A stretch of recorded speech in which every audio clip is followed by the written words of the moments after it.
السلام علیکم ناظرین کرام، نئی ویڈیو میں آپ کو خوش آمدید کہتے ہیں۔ آج اسد طور نے ایک جملہ لکھا ہے، وہ کہتے ہیں کہ قاضی فائز عیسیٰ کے ٹینیور میں یہ پہلا موقع ہے کہ پاکستان تحریک انصاف کو بطور جماعت سپریم کورٹ آف پاکستان سے انصاف ملا ہے۔ میں نے اس پر کہا کہ دوسرے لفظوں میں آپ یوں کہہ سکتے ہیں کہ قاضی صاحب جیسے ہی بینچ میں نہیں بیٹھے، پاکستان تحریک انصاف کو انصاف مل گیا ہے۔ اب کل کے فیصلے سے ظاہر ہے حکومتی صفوں میں مایوسی ہے، قاضی صاحب خود بھی یقیناً مایوس ہیں۔ آج ایک مضمون لکھا ہے سینیٹر عرفان صدیقی نے۔ یوں کہا جائے کہ یہ مضمون عرفان صدیقی کا نہیں بلکہ یہ نواز شریف کے خواب و خیال اور ان کی پریشانیوں کا اظہار ہے۔ میں اس میں سے کچھ چیزیں پڑھ کے آپ کو سنا دیتا ہوں، یہ 9 مئی سے ریلیونٹ ہے۔ اب وہ چاہتے یہ ہیں کہ 9 مئی کو بنیاد بنا کے پاکستان تحریک انصاف اور تحریک انصاف کے ہر حامی، تحریک انصاف سے جڑی ہر شخصیت کو کچل کر رکھ دیا جائے، اور اس قدر کچلا جائے کہ صرف مسلم لیگ نون رہ جائے اور باقی کوئی بھی نہ رہے۔ عرفان صدیقی نے لکھا کہ ریاستی رد عمل سے ہراساں ڈری سہمی تحریک انصاف 8 فروری کے بعد طوفانوں سے بے نیاز ہو کر ایوانوں اور میدانوں میں سرگرم ہو چکی ہے۔ حوصلے اس قدر بلند ہو گئے ہیں کہ وہ 9 مئی کی تحقیقات کے لیے عدالتی کمیشن کا مطالبہ کر رہی ہے۔ کل ہی ایک مرکزی خاتون رہنما نے 9 مئی کو فوج کا فالس فلیگ آپریشن قرار دیا۔ اصل بات یہ ہے کہ تحریک انصاف پہلے دن سے ہی ناظرین کرام عدالتی کمیشن کا مطالبہ کر رہی ہے۔ یہ تو نون لیگ اور بڑے گھر والے ہیں جو عدالتی کمیشن نہیں بنانا چاہتے، جو نہیں چاہتے کہ حقائق منظر عام پر آ جائیں، وہ نہیں چاہتے کہ وہ لوگ منظر عام پر آئیں جنہوں نے اچانک ٹی وی فوٹیجز، جو سی سی ٹی وی فوٹیجز ہیں، وہ غائب کر دیں۔ وہ نہیں چاہتے کہ وہ لوگ جو اس 9 مئی کے واقعات میں شہید ہوئے ان کے قاتل سامنے آئیں۔ پھر دوسرا ایوانوں اور میدانوں میں سرگرم ہونے کا تعلق کس سے ہے؟ پاکستان کے لوگوں نے پی ٹی آئی کو مینڈیٹ دیا ہے۔ ظاہر ہے اگر آپ کو مینڈیٹ ملتا تو آپ بھی اتنے ہی ایکٹیو ہوتے۔ تو مسلم لیگ نون 8 فروری سے پہلے بھی 9 مئی کے بیانیے کے پیچھے چھپنا چاہتی تھی، اب بھی وہی حرکت کرنا چاہتی ہے۔ لیکن اب ڈیولپمنٹ ہے کیا؟ ڈیولپمنٹ یہ ہے کہ کل سپریم کورٹ کا فیصلہ آیا جو پاکستان تحریک انصاف کے لیے بڑا مومنٹ آف ریلیف تھا، اور وہ اس لیے کہ آئین اور قانون یہی کہتا ہے۔ ہم تو پہلے دن سے یہ کہہ رہے تھے کہ اس طرح سیٹیں نہیں بانٹی جا سکتی۔ اگر الیکشن کمیشن یہ سیٹیں خالی چھوڑ دیتا تو بالکل تاثر مختلف ہوتا، لیکن الیکشن کمیشن نے سیٹیں چھین کر دوسری جماعتوں کو دے دیں اور ریوڑیوں کی طرح بانٹ دیں، جو کہ نہیں بنتا تھا۔ پھر آپ کو یاد ہوگا جو سینٹ کے الیکشنز ہوئے تھے تو آپ نے خیبر پختونخوا میں سینٹ کے الیکشنز ہی ملتوی کر دیے اس کو بنیاد بنا کر۔ اس کا مطلب ہے کہ خیبر پختونخوا والے تو ٹھیک تھے جو ریزرو سیٹوں پر اوتھ نہیں لے رہے تھے، تو آپ نے وہاں پہ ایک صوبے کو اس کی نمائندگی سے محروم کر کے بڑا ظلم کیا۔ اب خبر کیا ہے؟ خبر یہ ہے کہ چونکہ آج 7 مئی ہے، کل کا دن اور پرسوں کا دن پھر 9 مئی، اور 9 مئی سے پہلے مختلف سپورٹ سے تعلق رکھنے والے اور اداکاروں کے ویڈیو پیغامات آ رہے ہیں۔ اب ایسے اینکرز منظر عام پر آئے ہیں جنہیں سچی بات ہے کوئی نہیں جانتا۔ وہ بھی یہ بات کر رہے ہیں کہ 1 سال ہو گیا جی، بڑا ظلم ہو گیا، دل بڑا دکھی ہے، ابھی تک 9 مئی کے واقعات میں لوگوں کو سزائیں نہیں ہوئیں۔ پھر کل چونکہ پاکستان تحریک انصاف نے یہ فیصلہ کیا کہ 9 مئی کو وہ سڑکوں پر ہوں گے، وہ احتجاج کریں گے، جھنڈے لہرائیں گے، گھروں میں نہیں بیٹھیں گے، تو یہ ایک بڑا بولڈ قسم کا فیصلہ ہے۔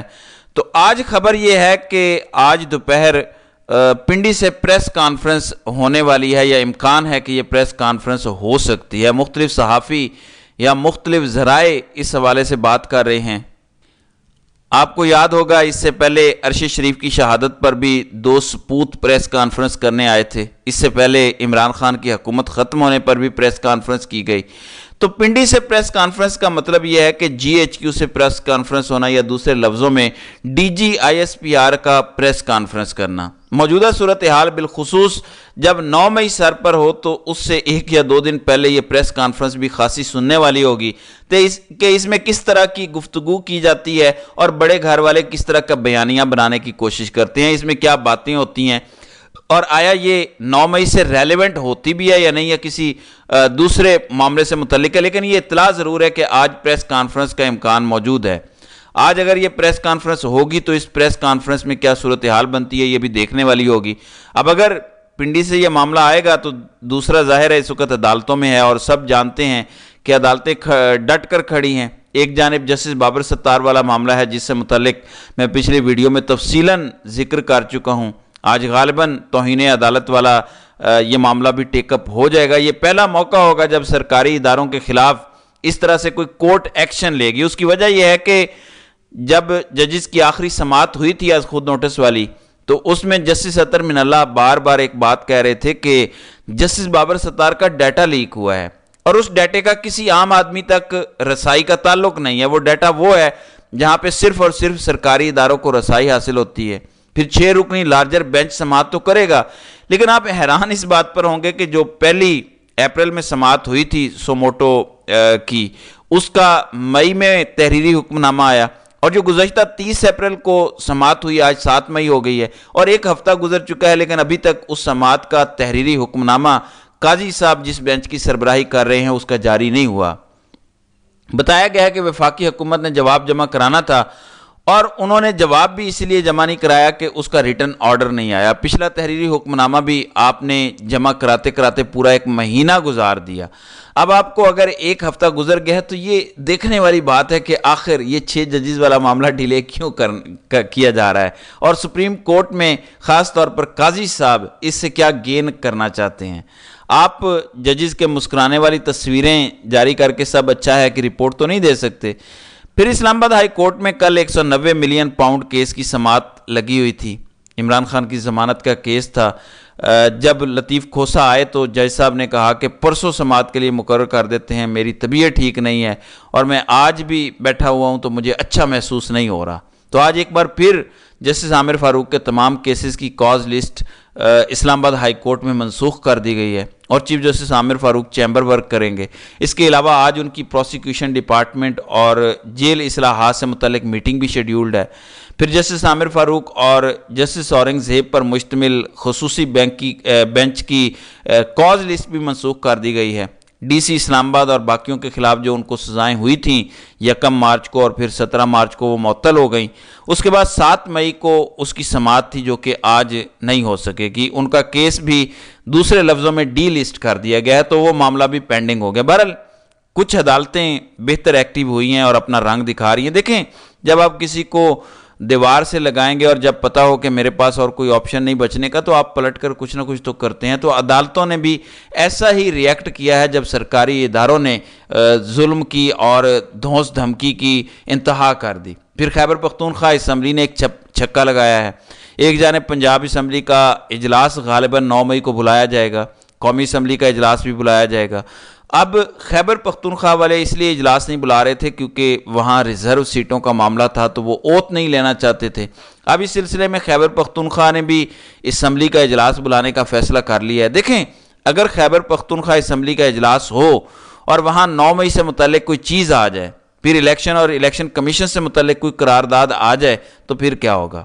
اب یہ 9 مئی کو ہی اجلاس ہوتا ہے یا 10 مئی کو ہوتا ہے یہ طے ہونا بھی باقی ہے، لیکن یہ طے ہو چکا ہے کہ اجلاس ہوگا کیونکہ اب وہاں پر مخصوص نشستوں والا خطرہ نہیں رہا۔ تو اب ہو سکتا ہے کہ خیبر پختونخوا کے اسپیکر سینٹ الیکشن کے لیے چیف الیکشن کمشنر کو لکھ دیں کہ اب آپ سینٹ کے الیکشن کروائیں۔ دوسری جانب پنجاب میں اسپیکر سردار سلیم آئے تو ان کی بار بار تقریب حلف برداری ملتوی ہوتی رہی۔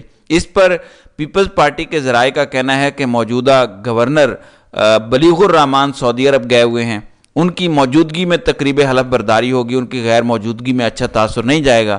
جبکہ رانا ثناءاللہ کہتے ہیں کہ پیپلز پارٹی کے کچھ لوگ گورنر پنجاب کی دوڑ سے باہر ہو گئے ہیں، شاید انہیں کابینہ میں حصہ نہ دیا جائے، یعنی ریوڑیاں ہم نے ان میں بانٹنی ہیں تو ہم نے ان کو کہا کہ آپ نے گورنر بن کے کیا کرنا ہے، تو انہوں نے کہا کہ اس حوالے سے ہم نے پیپلز پارٹی سے بات کی ہے۔